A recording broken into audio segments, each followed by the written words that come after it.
আসসালামু আলাইকুম। এখন দেখবেন সংবাদ শিরোনাম। ক্ষমতায় গেলে ইমাম খতিবদের ভাতা দেওয়ার ঘোষণা তারেক রহমানের। দেশ গঠন ও ইনসাফ প্রতিষ্ঠায় আলেমদের ভূমিকা রাখার আহ্বান ডাক্তার শফিকুর ও নাহিদ ইসলামের।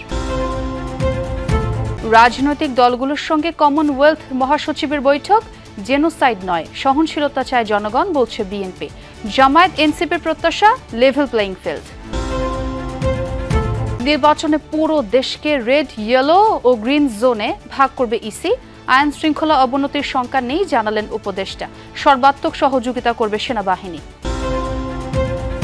শেখ হাসিনার বিরুদ্ধে প্লট দুর্নীতির ৩ মামলার রায় ২৭ নভেম্বর।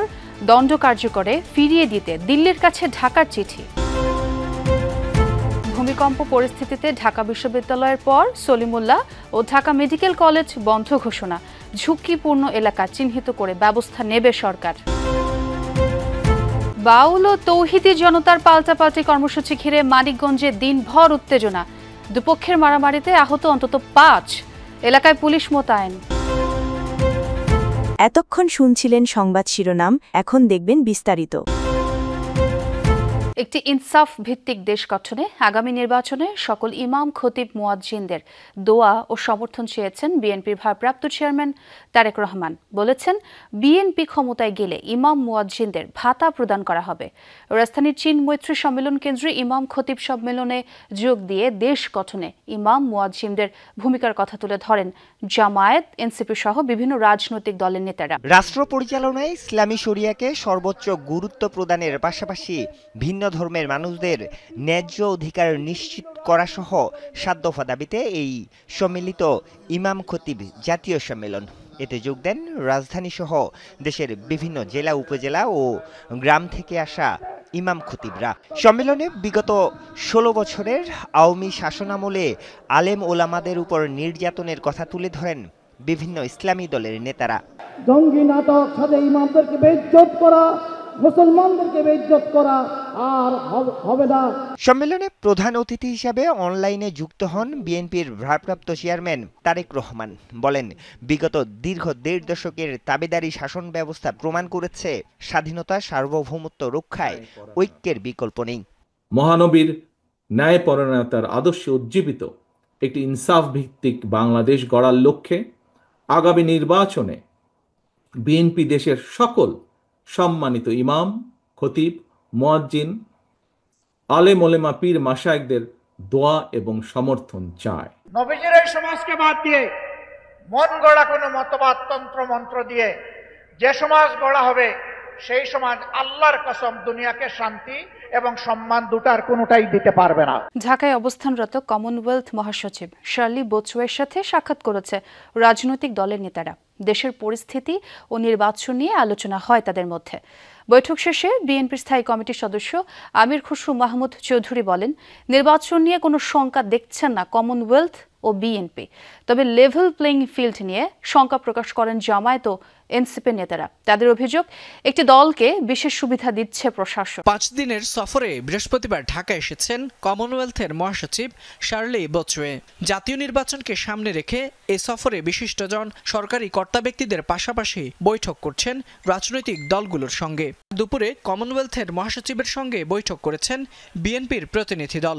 নির্বাচন ও নির্বাচনের পরিবেশ নিয়ে নিজেদের অবস্থান তুলে ধরেন তারা।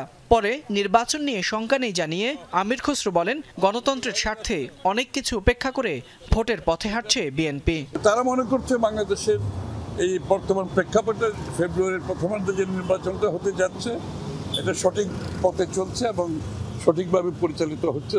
আর আমাদের পক্ষ থেকে আমরা বলেছি, আমরা তো নির্বাচনের দিকেই যাচ্ছি।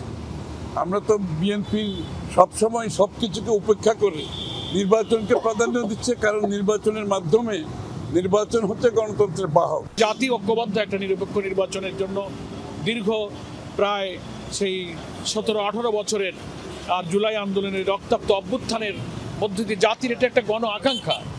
ফলে এখানে কোনো আশঙ্কার কোনো প্রশ্ন নেই। যদি কোনো অপশক্তি নির্বাচনকে ভণ্ডুল করার, নির্বাচনকে না করার অথবা নির্বাচনকে ভোট কেটে আগে 14, 18, 24-এর মতো করতে চায়, জনগণ সেটা প্রতিরোধ করবে। সবাই ঐক্যবদ্ধ থাকে তাহলে ফেব্রুয়ারিতে নির্বাচন সম্ভব। তবে নির্বাচনের জন্য যে লেভেল প্লেইং ফিল্ড সেটি নিশ্চিত করতে হবে। তাহলে সকল রাজনৈতিক দলের আস্থার জায়গাটা নিশ্চিত করে তারপরে নির্বাচনে গেলে সেই নির্বাচনটা অংশগ্রহণমূলক হবে এবং সুষ্ঠু হবে। এনসিপি এককভাবে ৩০০ আসনে নির্বাচনের প্রস্তুতি নিচ্ছে বলেও জানান নাহিদ ইসলাম। ৩০০ প্রার্থী যাচাই বাছাই প্রক্রিয়া চলমান আছে। দেশের আইন শৃঙ্খলা রক্ষায় এবং সুষ্ঠু নির্বাচন আয়োজনে নির্বাচন কমিশনকে সেনাবাহিনী সর্বাত্মক সহযোগিতা করবে বলে জানিয়েছেন সেনাবাহিনী প্রধান জেনারেল ওয়াকারুজ্জামান।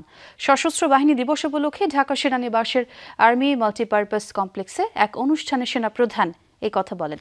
অনুষ্ঠানে বীরত্বপূর্ণ কাজ ও বাহিনীতে অসামান্য অবদানের জন্য ৬৪ সেনা সদস্যকে পদক এবং ৭৫ মুক্তিযোদ্ধা পরিবারকে সম্মাননা প্রদান করেন জেনারেল ওয়াকারুজ্জামান, যেখানে ২০২৪-২৫ ও ২০২৫-২৬ অর্থবছরে নানা অবদানের জন্য ৯ জনকে সেনাবাহিনী পদক, ১৭ জনকে অসামান্য সেবা পদক এবং ৩৮ সেনা সদস্যকে বিশিষ্ট সেবা পদক প্রদান করা হয়। এ সময় সেনাপ্রধান বলেন, মুক্তিযোদ্ধাদের দেখানো পথ অনুযায়ী দেশের স্বার্থে দেশের মানুষের কল্যাণে কাজ করে যাবে সেনাবাহিনী। সম্প্রতি সময়ে বাংলাদেশ সেনাবাহিনীর সদস্যগণ ইনেট টু সিভিল পাওয়ারে দেশের আইন শৃঙ্খলা রক্ষার কাজে নিয়োজিত আছে। আমরা সামনে একটা নির্বাচনের দিকে যাচ্ছি। সেই নির্বাচনে আমরা যথাযথভাবে ইনশাআল্লাহ সরকারকে সর্বতভাবে সহযোগিতা করব, নির্বাচন কমিশনকে সহযোগিতা করব, যেন আমরা একটা সুন্দর একটা নির্বাচন পেতে পারি। ক্ষমতার অপব্যবহার করে পূর্বাঞ্চল নতুন শহর প্রকল্প প্লট বরাদ্দ নেওয়ার অভিযোগে সাবেক প্রধানমন্ত্রী শেখ হাসিনা সহ ৪৭ জনের বিরুদ্ধে দুর্নীতির মামলায় ২৭ নভেম্বর চূড়ান্ত রায়ের দিন নির্ধারণ করেছেন আদালত। রবিবার ঢাকার বিশেষ জজ আদালত ৫-এর বিচারক মোহাম্মদ আবদুল্লাহ আল মামুন এই তারিখ ঘোষণা করেন। আমি বললাম দুর্নীতি করতে আসিনি, মানুষের সেবা করতে এসেছি। ক্ষমতাচ্যুত প্রধানমন্ত্রী শেখ হাসিনা ও তার পরিবারের সদস্যদের বিরুদ্ধে পূর্বাঞ্চল নতুন শহর প্রকল্পে প্লট বরাদ্দে অনিয়ম ও দুর্নীতির অভিযোগে গত ডিসেম্বরে অনুসন্ধান শুরু করে দুদক।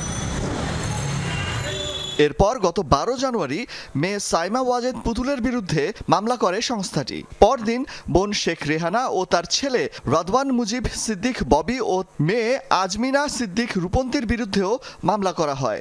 ১৪ জানুয়ারি শেখ হাসিনা ও তার ছেলে সজীব ওয়াজেদ জয়ের বিরুদ্ধে ২টি মামলা করা হয়। ৬ মামলাতেই শেখ হাসিনাকে আসামি করেছে দুদক। অন্যদের কেউ কেউ একাধিক মামলার আসামি।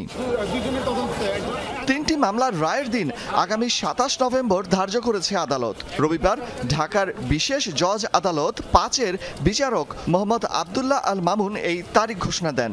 মানবতা বিরোধী অপরাধ মামলায় শেখ হাসিনার দণ্ড কার্যকরের জন্য ফিরিয়ে দিতে দিল্লির কাছে চিঠি পাঠিয়েছে ঢাকা, জানিয়েছে পররাষ্ট্র দফতর। ভূমিকম্প আতঙ্কে ঢাকা বিশ্ববিদ্যালয়ে ২ সপ্তাহ বন্ধ ঘোষণার পর হল ছেড়েছে শিক্ষার্থীরা। ৬ ডিসেম্বর পর্যন্ত বন্ধ থাকবে বিশ্ববিদ্যালয়। কর্তৃপক্ষের এমন সিদ্ধান্তকে স্বাগত জানিয়েছেন শিক্ষার্থীদের অনেকেই, তবে কেউ কেউ এই সিদ্ধান্তকে একাডেমিক অনিশ্চয়তার নতুন চাপ বলেই মনে করছেন। এদিকে ৭ দিনের জন্য বন্ধ ঘোষণা করা হয়েছে ঢাকা মেডিকেল কলেজের ক্লাস পরীক্ষাও।